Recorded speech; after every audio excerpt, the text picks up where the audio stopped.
Hello, I'm Ian Morris for V3 and I'm looking today at the Samsung Series 9 laptop.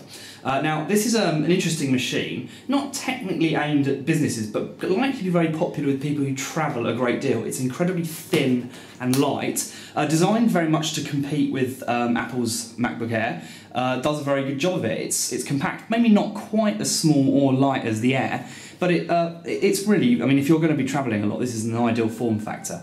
Inputs and outputs, you have USB, there's a headphone and microphone combined jack, and a micro SD card, which is quite useful, although a bigger full-size SD card might be more useful.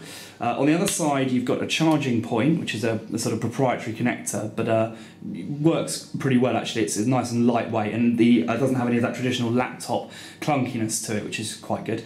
Then you've got another USB socket. There's an HDMI out for connecting to an external display, although it is a mini HDMI, so you will need an adapter probably.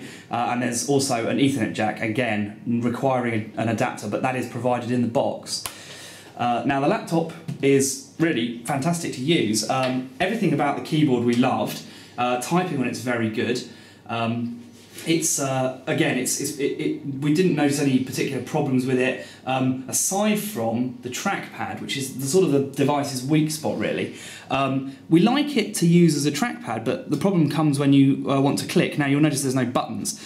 Clicking is done by pressing the trackpad, but unlike Apple where there is only one mouse button, here you have two, so clicking on the right is for right clicking and clicking on the left is for left clicking, and that has caused some problems. It's not quite as easy to use as we'd hoped. Also worth bearing in mind if you're buying this for business use, if you require joining domains, this is Windows Home Premium, so it's not entirely ideal in every way for that. But other than that, for people who travel a lot and need a good powerful laptop, this is ideal, and with excellent battery life as well. The battery in this with battery to running full out lasts over 2.5 hours, which we think is one of the best small laptops we've seen.